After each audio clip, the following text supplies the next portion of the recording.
بلغوا عني ولو آية. Bismillahirrahmanirrahim. Assalamualaikum warahmatullahi wabarakatuh. Innal hamdalillah nahmaduhu wa nasta'inuhu wa nastaghfiruh wa natubu ilaihi wa na'udzu billahi min shururi anfusina wa sayyiati a'malina. Man yahdihillahu fala mudilla lahu wa man yudlil fala hadiyalah. Asyhadu an la ilaha illallah wahdahu la syarikalah wa asyhadu anna Muhammadan abduhu wa rasuluh. Allahumma salli wa sallim ala sayyidina Muhammadin wa ala alihi wa ashabihi wa man tabi'ahum bi ihsanin ila yaumiddin, amma ba'du. Baik, alhamdulillah kita panjatkan rasa syukur kita kepada Allah Subhanahu wa taala karena berkat limpahan kasih sayang, rahmat, nikmat yang begitu banyak yang diberikan kepada kita sehingga kita masih diberikan kesempatan. Khususnya saya pribadi, saya masih diberikan kesehatan untuk bisa membuat video kelanjutan dari video sebelumnya. Jadi pada video sebelumnya kita telah membahas sedikit tentang tauhid, apa itu tauhid atau definisi tauhid, kemudian keutamaan orang yang bertauhid dan ancaman bagi orang yang meninggalkan tauhid.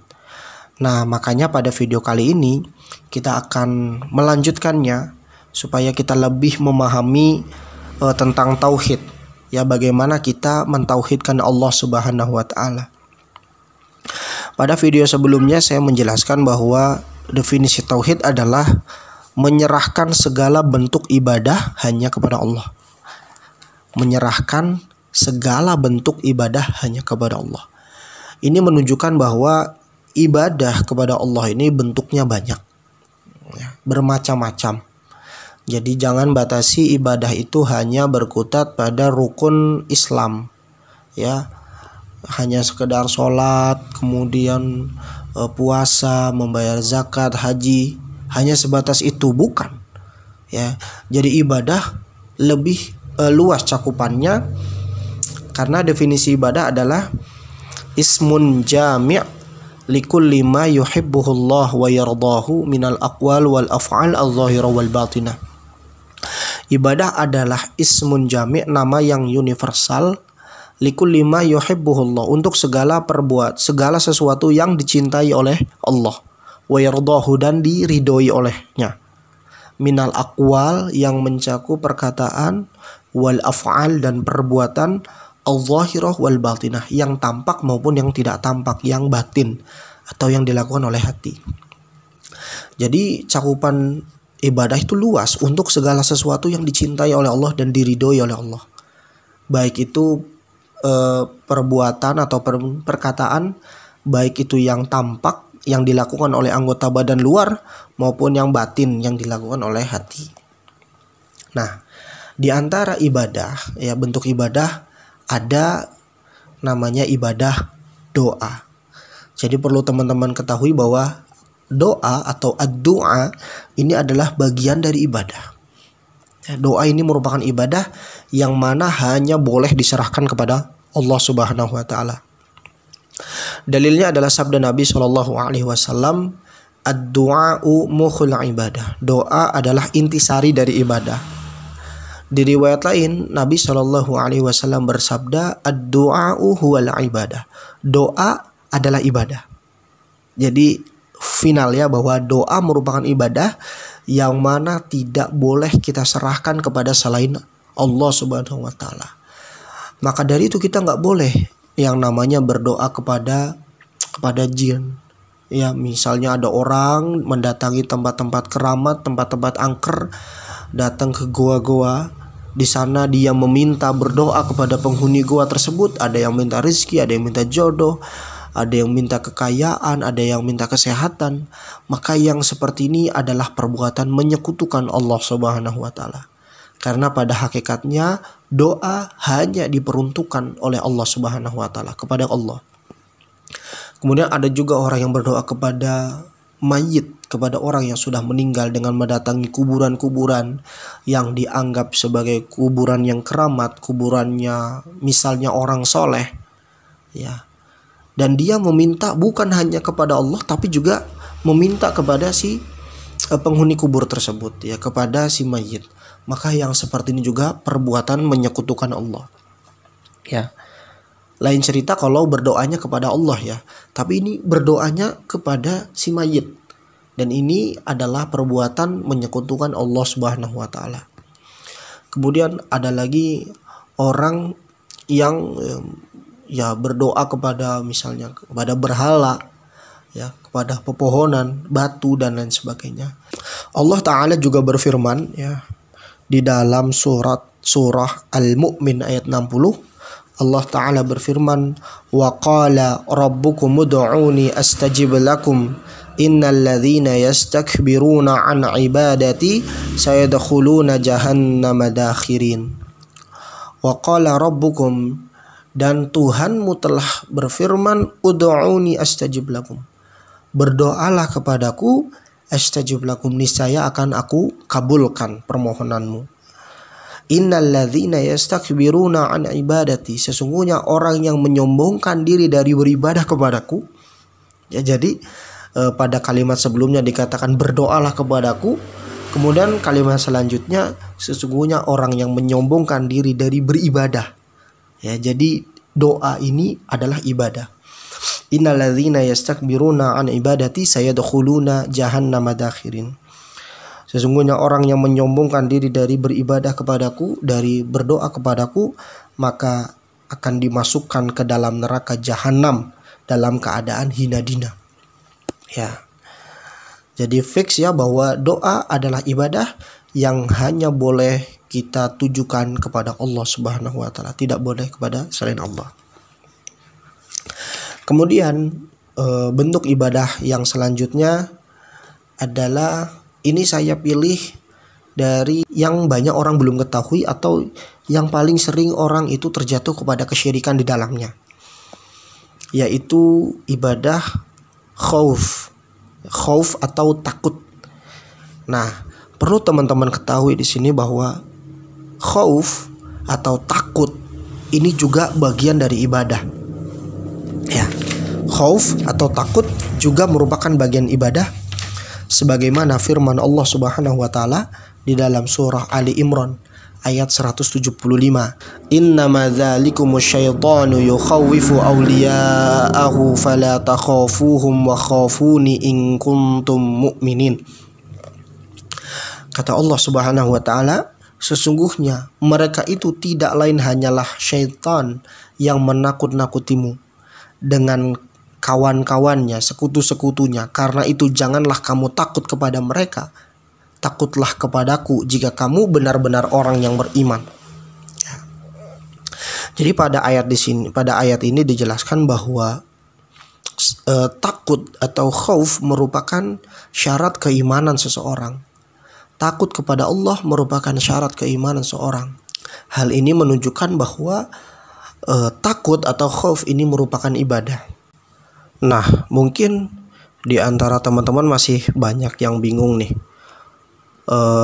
Bukannya kita ini terbiasa takut kepada selain Allah. Contoh misalnya takut kepada orang tua, takut orang yang lebih kuat, atau takut kepada hewan buas, atau takut kepada hewan berbisa misalnya. Nah, maka dari itu para ulama membedakan antara takut yang ibadah dan takut yang bukan ibadah. Ya, jadi takut ini sebenarnya terbagi-bagi, ya. Kurang lebihnya takut ini terbagi menjadi 4. Takut yang pertama adalah khauf sirri. Dan ini yang merupakan ibadah nih, yaitu rasa takut yang disertai rasa pengagungan terhadap yang ditakuti.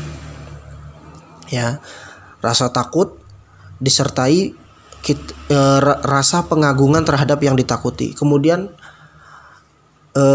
rasa takut yang disertai rasa merendahkan diri di hadapan yang ditakuti.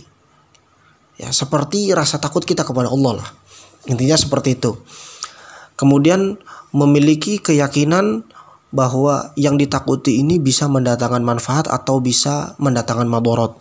Maka yang seperti ini adalah takut khauf sirri yang merupakan ibadah yang apabila diserahkan kepada selain Allah, maka ini merupakan perbuatan syirik. Contohnya misalnya orang takut kepada jin, ya, orang takut kepada setan. Sehingga apa? Ketika dia melewati tempat misalnya yang dianggap angker atau dianggap keramat, akhirnya dia memberi pengagungan terhadap jinnya.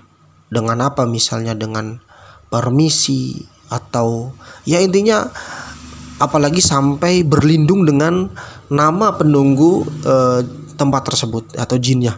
Maka ini jelas perbuatan menyekutukan Allah Subhanahu wa taala karena telah melakukan yang namanya khauf sirri. Ya, karena pada hakikatnya makhluk gaib itu seperti jin tidak bisa memberi kita manfaat ataupun tidak bisa mendatangkan madarat kepada kita kecuali diizinkan oleh Allah. Dan syariat kita, syariat Islam hanya memerintahkan kita untuk berlindung kepada Allah dari gangguan mereka. Ya, baik itu berupa bisikan-bisikan atau misalnya gangguan-gangguan secara fisik. Ya, kita hanya diperintahkan untuk berlindung kepada Allah, ya, dengan berta'awudz, ya, misalnya a'udzubillahi minasyaitonirrajim atau a'udzu bikalimatillahi tammati min syarri ma khalaq, atau ya doa-doa semisal itu, yang mana intinya adalah memohon perlindungan kepada Allah dari gangguan-gangguan mereka. Ya, jadi kita tidak boleh takut kepada jin, takut kepada syaitan, karena ini merupakan khauf sirri. Ya, dan ini merupakan perbuatan menyekutukan Allah Subhanahu wa taala. Adapun takut yang berikutnya itu khauf tabi'i atau rasa takut yang sifatnya itu tabiat manusia atau manusiawi. Contohnya misalnya rasa takut kepada orang yang lebih kuat, karena secara qadari si orang itu ya bisa mencelakakan kita. Maka takut yang seperti ini boleh-boleh saja, bukan masuk dalam kategori takut yang ibadah. Kemudian takut kepada hewan berbisa misalnya, atau takut kepada hewan buas. Nah, yang seperti ini bukan masuk ke dalam kategori khauf sirri atau khauf yang ibadah. Kemudian khauf yang berikutnya adalah khauf muharram atau rasa takut yang diharamkan, yaitu khauf tabi'i, ya. Hakikatnya ini khauf tabi'i, khauf yang manusiawi, tetapi karena rasa takut ini dia meninggalkan kewajiban atau melakukan perbuatan maksiat. Misalnya takut kepada seorang manusia sehingga si manusia ini misalnya nyuruh kita untuk meninggalkan sholat 5 waktu. Kemudian kita taati karena kita takut dengan dirinya. Maka ini takut yang diharamkan. Ini dosa. Ya, dosa besar ini hukumnya. Tetapi tidak sampai kategori yang syirik, menyekutukan Allah, tidak. Kemudian yang berikutnya adalah khauf wahmi atau khauf yang sifatnya itu hanya waham. Waham itu khayalan, angan-angan, bayangan-bayangan saja sebetulnya.